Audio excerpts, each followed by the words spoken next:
Good afternoon, everyone. I'm Nader, and I'm at the London Business School, as said. As you can tell by my first name, Nader, it's an anagram for a nerd, which means I'm going to have to focus on some psychological research that I've been engaged in, actually since my days at MIT. And so I'll focus on some of that, but also try to make some connections, obviously. The first connections I'd make, I took some notes from the earlier talks today. What I'm going to try to talk about are the world of ideas, or basically anything in terms of disruption. And I'm going to look at the counterpoint of this issue of being relevant versus non-relevant. Basically, do I fit your goals or do I not fit your goals? And it was interesting to see that the earlier speakers all kind of touched on this, and I'll bring in some of them later. But Kevin this morning talked about understanding the goals of your employees as you being a stepping stone in a career and how that can transform the way you go about your business and your success at attracting them. Seamus talked about how irrelevant some of these technologies are to the incumbents in an industry. And if you want to be disruptive, you have to think of literally the goals of the players operating in your space.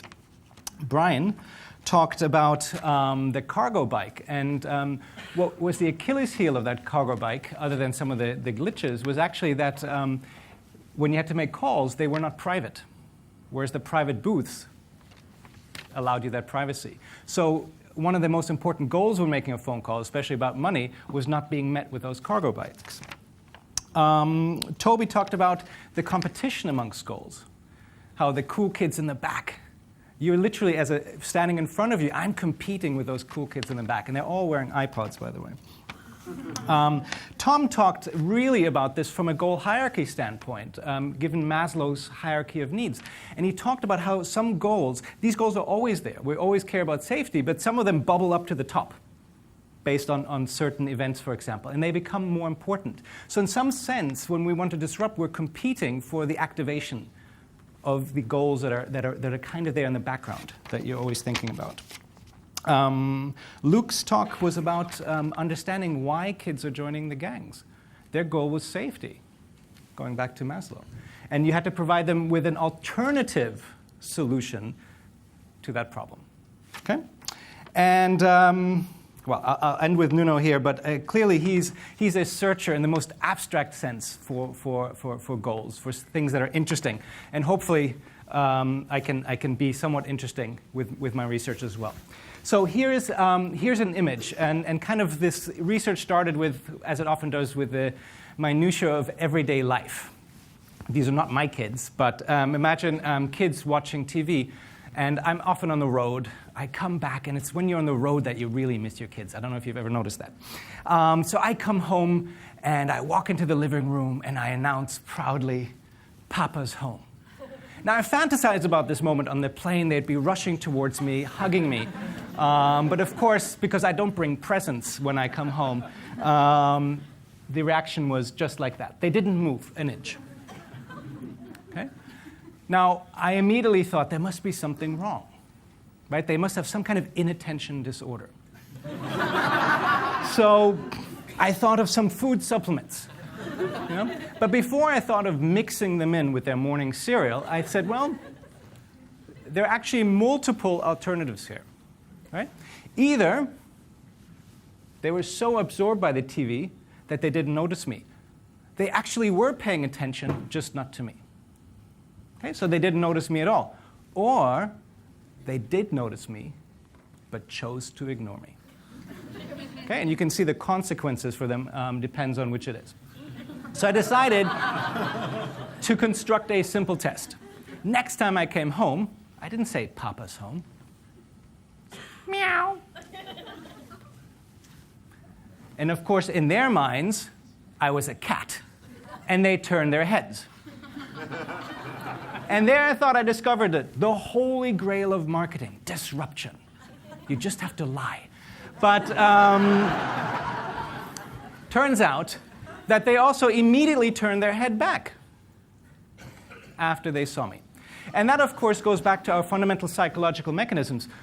We can attend all kinds of information in the environment, kind of your heaviness on your seat after lunch, the buzzing of the air conditioning, but we actually choose to attend certain other things. But the key thing is, it's not just that we only attend certain other things and everything else comes in, but we're actively blocking out the rest of the information. And that's called selective attention. And that's kind of the fundamental mechanism I want to focus on in this talk. And in doing so, I'll try to, well, this was my other trick, right? I tried it with woof. That didn't work either. They literally chose to ignore me. So they know it's Papa, and no matter what sound goes off now, they will continue watching TV. So I'm going to try to explain the behavior of my children. If I don't, I'll be blamed for it by my wife.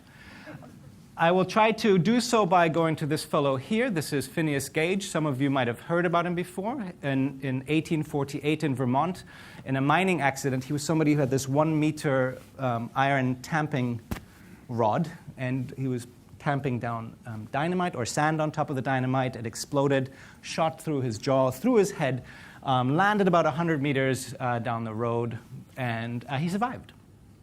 And I'll talk to you about that.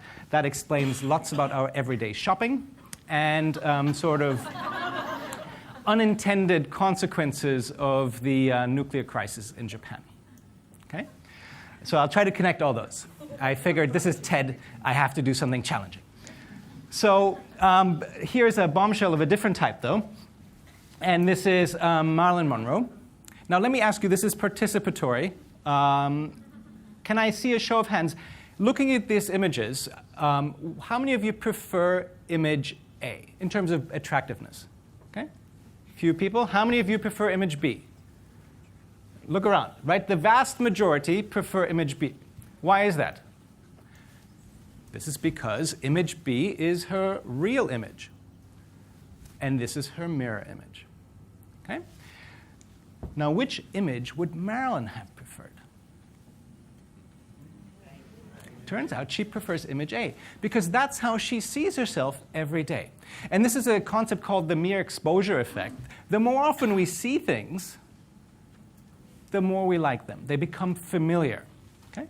And here's the data. So if people are shown, this adds up to 100%. If they're shown either the mirror image or the actual image of their partners, assuming they love their partners, they prefer the actual image. Yet, when they look at their own photo, they prefer their mirror image. Now, this is not my research, and I've provided the reference below. Now, this goes back to the mere exposure effect, which Bob Zajonc came up with in 1968. He showed people supposedly subliminally these polygons. Later on, he showed them the polygons again, and another polygon that they hadn't seen before. They don't remember seeing any of these before, actually, but they tend to prefer, in a choice, well, they prefer this one, the one they had been exposed to before. So that's the mere exposure effect. If you Google it, mere exposure, there's about 180,000 hits today, so it's a very well-known phenomenon. And in advertising, we talk about any exposure being a good exposure. It's literally a truism. Okay?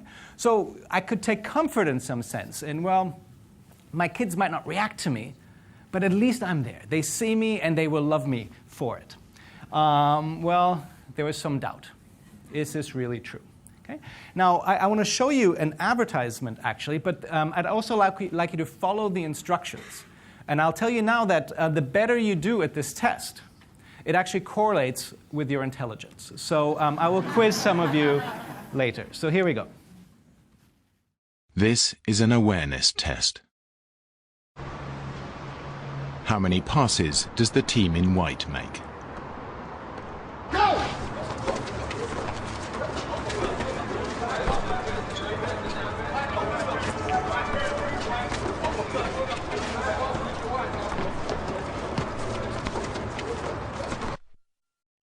The answer is 13. But did you see the moonwalking bear?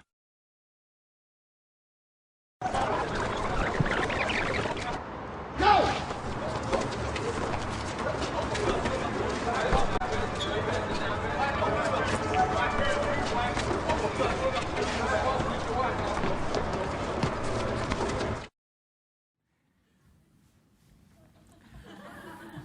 Now, many of you will have thought, how could I have missed that? Well, it's because you're smart. So for those of you who saw it, you weren't focused enough. So this is like my children, right? They were focused on TV, while here you're focused on the passives and you actively blocked out everything. And that's the real question I have, is how do you feel about the bear when you see it again? And we'll come back to that. So if you see your children and they don't react to you, take comfort, they're smart. This is baby Einstein. Okay?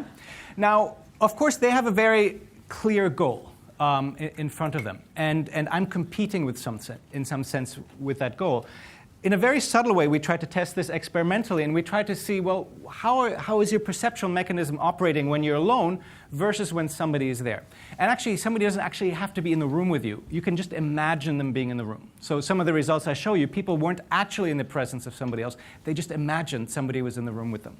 And the first test, I gave them a precise goal. I said, tell me, as quickly as you can, this is a reaction time test, whether the word you're reading on the screen is a real word or a fake word, a scrambled word.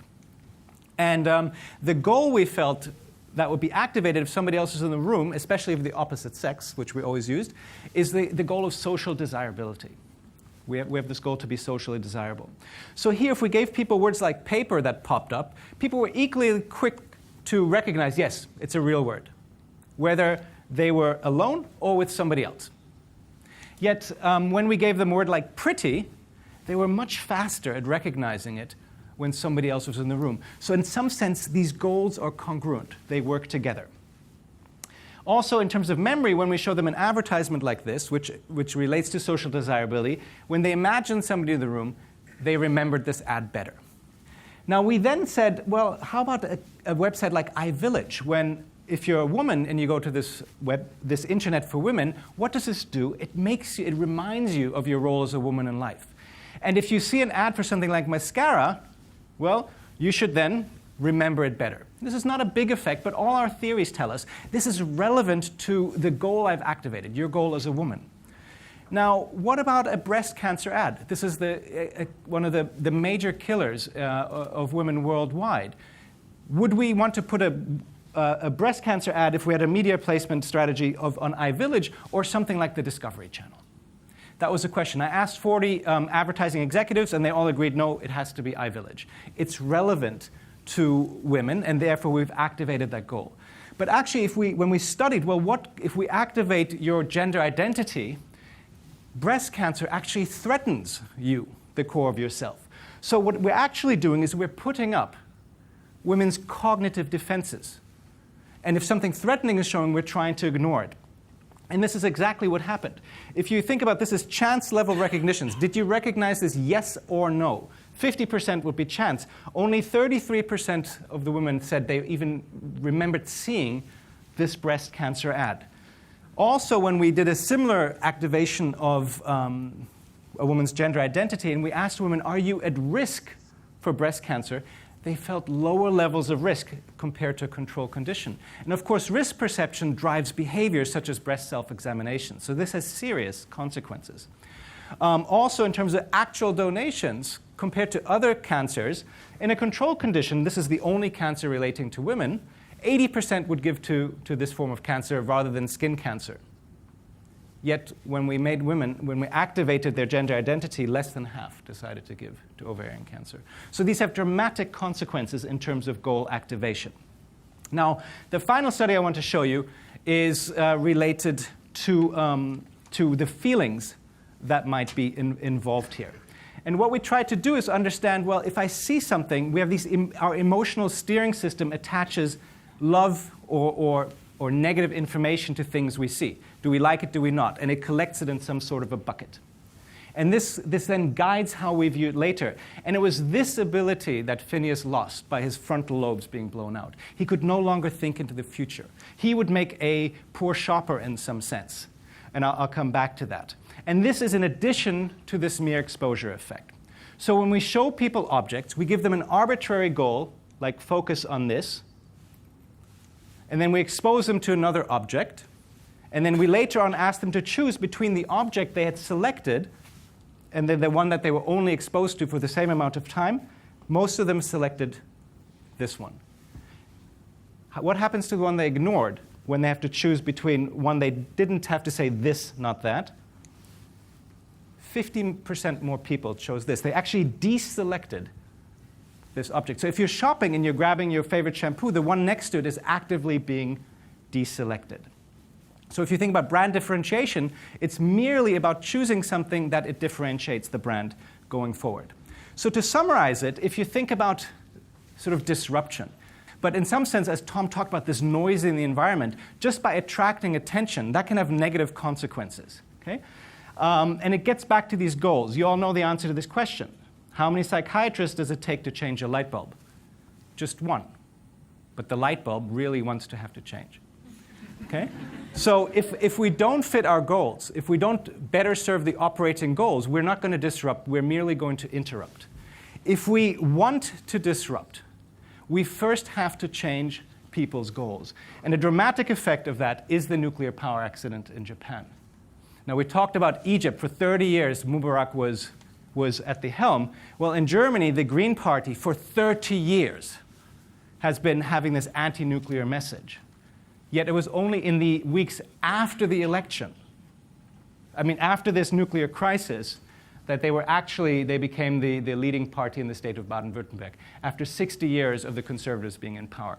So these goals and linking to people's goals is absolutely critical to disrupt. It's not only about the message we send, but it's in a sense about the recipient of that message. So thank you very much.